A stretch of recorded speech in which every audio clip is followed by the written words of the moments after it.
The president writes friendly letters to Iran's leaders and yet picks a fight over housing policy with Israel, our strongest ally over there. He reset relations with Russia, but cancels missile defense plans with our NATO allies. He's eased sanctions on Cuba, but failed to move forward on trade agreements with Colombia and South Korea. And he can't muster spending time or meaningful support for Iranians risking their lives by opposing Ahmadinejad, but he found the time to send a report to the UN claiming our country's alleged human rights violations.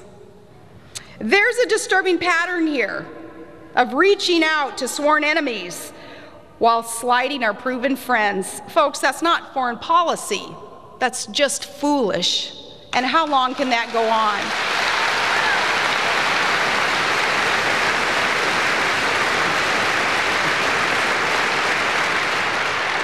And as we just saw recently, if that wasn't enough, our president still refuses to admit that the surge in Iraq was a success, even as he's surging troops into Afghanistan. Seems he's more concerned with the politics of withdrawal than with the pursuit of victory. And while the threats to our security grow, he's shrinking the budget for defense against those threats. The Obama administration's foreign policy is a far cry from Ronald Reagan days. President Reagan nurtured our allies. He confronted our adversaries. He had clarity and vision and purpose. He knew that an evil empire deserved to be left on the ash heap of history, and he had the courage to say so. He called it as he saw it. I remember for me, just a young girl, the 4 words that he spoke as I shared that grave concern with our country and for our country and the world's safety, wondering, how are we going to be safe? That curiosity as to how could we and our allies be secure against an evil world? Reagan said it and solidified his commitment. He said, "We win, they lose."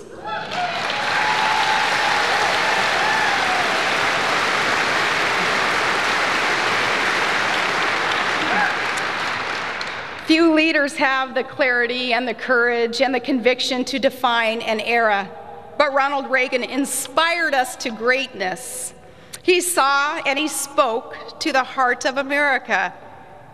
He looked out at soaring inflation and skyrocketing unemployment and a Cold War. He didn't see despair, though. He saw the dawn of a new day, because Reagan understood the exceptional nature of America.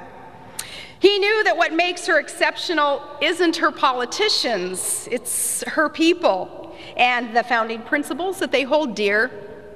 Those things are principles and our people.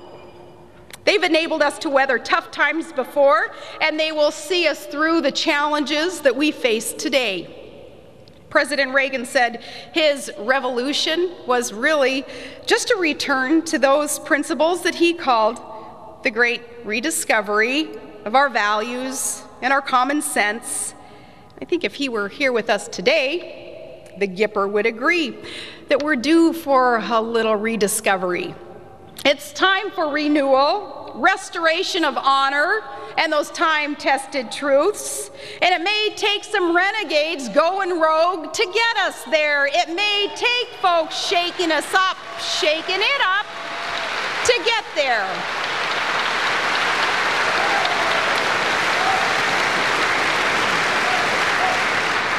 Remember, Iowa, it was those type of folks who were the founders of our nation, the freedom fighters, those who wrote that Constitution that we're celebrating tonight. Now, it means then being perhaps sometimes that party of no, saying no when we have to policies that violate our Constitution and our values. I've said it before, I think a little refutation now and then is a good thing. It's like Mark Twain used to say, patriotism is supporting your country all of the time and your government when it deserves it.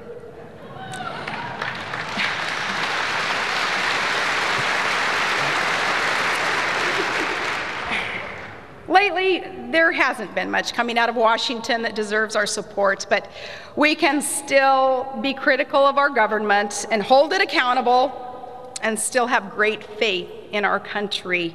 And based on what I've seen over the past year, I do. There is more than enough reason to have faith in America.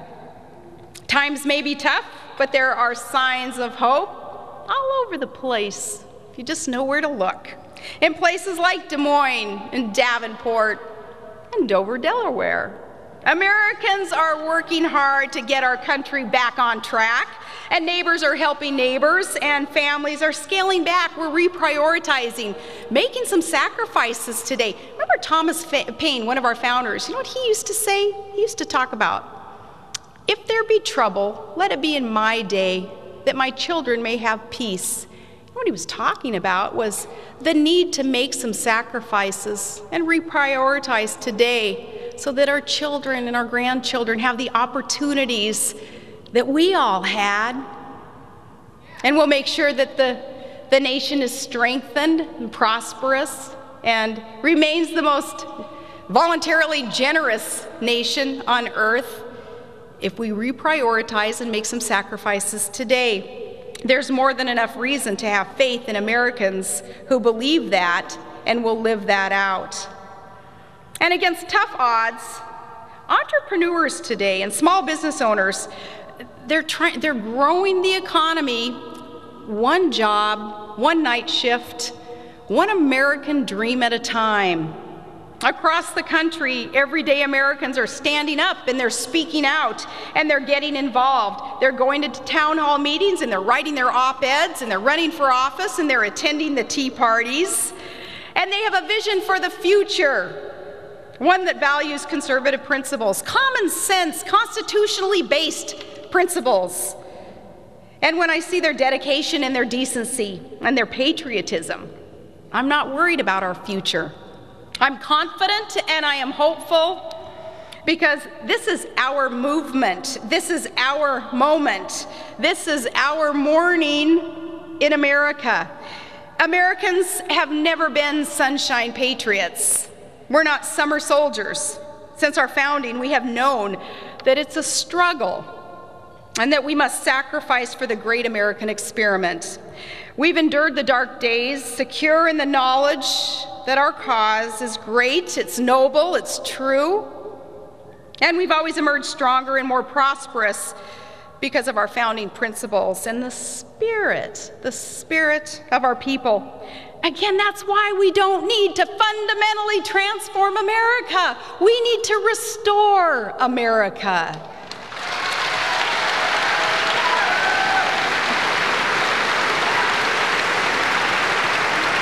Between now and November, we're going to stand up and we're going to speak out when Washington's got it wrong. We're going to fight for our values and fight for our Constitution. We're going to elect leaders who have the courage to do what we know is morally right. Candidates, maybe underdogs, underfunded, heretofore unknown, they're going to be made known because these are patriots willing to buck the system, to take it back, doing all this for the right reasons, not for personal power struggles, titles, and money or anything else. They're in this for the right reasons. With them, we're going to get back to the time-tested truths that made this country great. The belief that the government that governs least governs best, and that the Constitution provides the most perfect path towards a more perfect union. And that only limited government can provide the prosperity and the opportunities for all. And that freedom is not free, but freedom is a God-given right, and it's worth fighting for. And that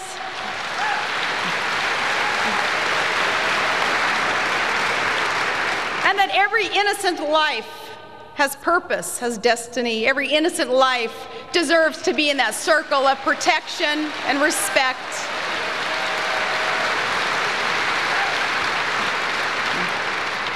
And that our men and women in uniform, they are America's finest. They are a force for good in this world, and that is nothing to apologize for.